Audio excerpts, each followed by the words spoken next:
F45 Training, a very successful personal training studio, and I also work with a company that I own and operate called Max Profit Sales Consulting. Max Profit is a business management and consulting firm where I come in and I specialize in what is called sales coaching. I help businesses and business owners in particular that are passionate about what they do, passionate about their product, their program, or their services, and I help them learn how to communicate that passion to their target market to achieve desired sales results. Unfortunately, a lot of people out there who start an independent business operation are passionate about their business, but that doesn't necessarily mean they're qualified to run their own business. And even if they are qualified to manage a business, it doesn't mean they know how to sell that business. And that's where I come in. I come in and I help people, struggling business owners, figure out a way to communicate their passion to their prospects, and in turn help to maximize their profits. There's a couple of ways that we do that. A, we're going to help you maximize your efficiencies. We're going to help you maximize any opportunity that already exists within your business. Your business can really be looked at almost as a dam that sits upon a river. And that river can represent your cash flow or your money opportunities. Every business, no matter how big or how small, has a river of cash that flows through it. Your job as a business is to capture as much of that cash or as much of that revenue as possible. Unfortunately, a lot of people just don't know how to do that. So for me, I come in, I take your existing business model, and I teach you how to utilize what you've already got at your very own fingertips to maximize your profits.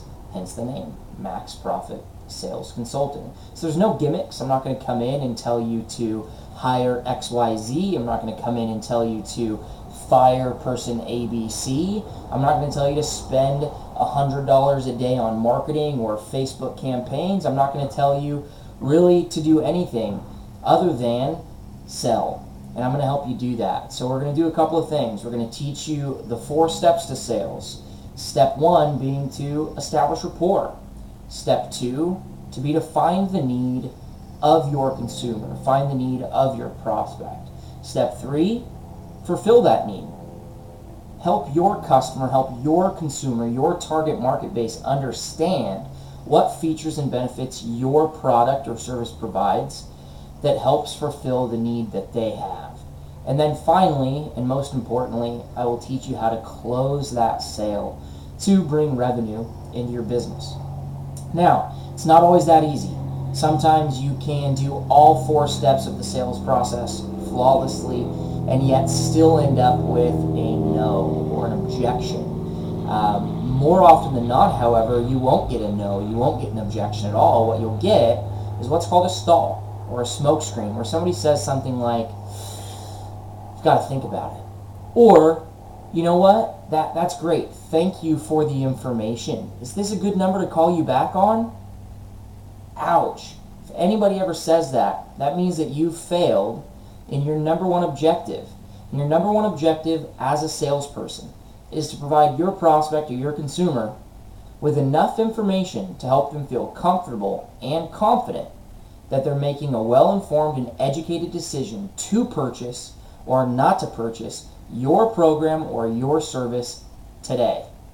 That's right, we want people to make a decision today, or at the very least, we want them to have enough information to feel comfortable that they're making a good decision.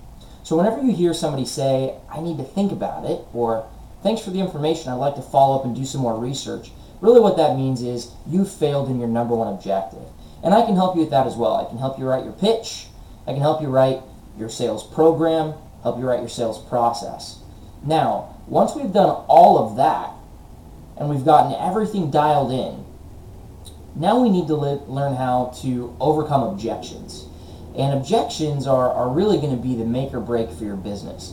You know, objections can be something like, "Well, I want to do it. Personally, I'm invested, I see the value, but I need to speak with my husband or my wife or significant other." It could also be, "Hey, I really want to do it, it's just too expensive." Now, context here is really important. If somebody says that your product is too expensive, does it mean that they truly can't afford it? Or does it mean that they don't see the value in it? Not seeing the value in it, again, is your fault. As the seller, you failed in your number one objective, which is to help them feel confident that they're making a well-informed decision to purchase your product.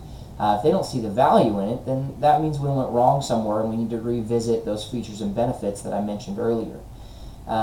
If it is a money objection and it's truly not affordable, now there's two types of unaffordability. Is it money overall, or is it money today? We really want to be able to understand the difference between those two scenarios. If it's money overall, then maybe we need to talk about a different program or a different service that is less expensive. We don't want to offer a discount because that devalues our product. Now, if it's money today, maybe that simply means they need us to break up the payment or put them on a payment plan. So offering a discount first or automatically switching tactics to a less expensive product or service, again, might devalue you or might undercut your own sales efforts, and we don't want to do that. So I can teach you how to identify a stall, how to identify a smokescreen, and how to identify which form of objection you're truly getting. Is it a spouse objection? Is it that your wife really doesn't want you to own this amazing barbecue? Is it that your wife doesn't want you to be in better shape by joining a gym today? Does your wife not want you to own a more reliable vehicle that has higher safety ratings for your family? Probably not. If you're going to go and speak with your spouse, chances are that objection is really a financial objection, in the fact that that spouse wants permission from their other spouse or their partner to make that purchasing decision. So a lot of times we just need to uncover the fact that it's not talking to the spouse about the product, it's talking to their spouse about money. And once we can uncover that, now we can treat it as a money objection and really get to the root of the problem, which again is money. 90% of the time your objection is always going to come back to money. Either it's unaffordable or they don't see the value in your product, which means you haven't done your job in the first place. So that's what we do here at Max Profit. We help you understand how can you communicate what you have with a prospect who has a need. And how can we communicate it in a way that makes that prospect believe that what you have is what they need. And at the end of the day, we create a transactionable opportunity that helps put revenue into your business. So anyway, there's a little introduction about what we're going to do. So this video series is going to be broken up into about 8 steps. First and foremost, we're going to go over the 4 steps of sales. Again, those are establishing rapport, finding the need, fulfilling the need, and closing. Once we've mastered those steps, we'll get into the 4 steps to overcoming objections. Now those are: agree with the objection. You don't want to be combative right from the very beginning. You're going to really infuriate your prospect. And ultimately, you don't want to argue. You want to agree with them, show empathy, keep those guard walls down, and ultimately keep the conversation going towards a positive resolution. So agree. Secondly, you want to isolate the objection. Isolate the objection so that you're not spinning your wheels and overcoming a false objection that doesn't truly exist. Why do we want to overcome the objection of speak to your husband when ultimately the objection is truly a money objection? And if we tell this guest that maybe, you don't need to talk to your husband today, that's not important. Don't you make your own decisions?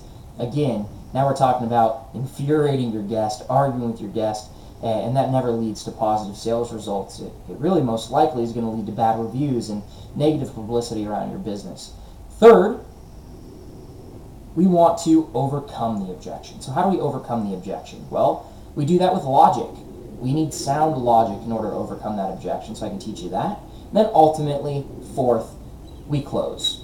We try to close again. Closing is always what it comes down to. In fact, those are the ABCs of sales. If you've ever seen that ever so famous sales clip with one of the Baldwin brothers, the ABCs of sales, always be closing.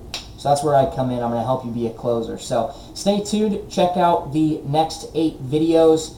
If those go well and we get some positive feedback, then we will continue on from there and continue to create more content about how to write your pitch, how to write scripts to help your staff, maybe how to leave a proper voicemail. So this has really a whole bunch of limitless opportunities here. So hopefully I get a lot of good feedback, a lot of good results out of this, and these videos really help you guys go out there and achieve your goals of financial freedom. Thanks for checking in, Max Profit Sales Consulting. Check us out on Facebook at Max Profit Sales.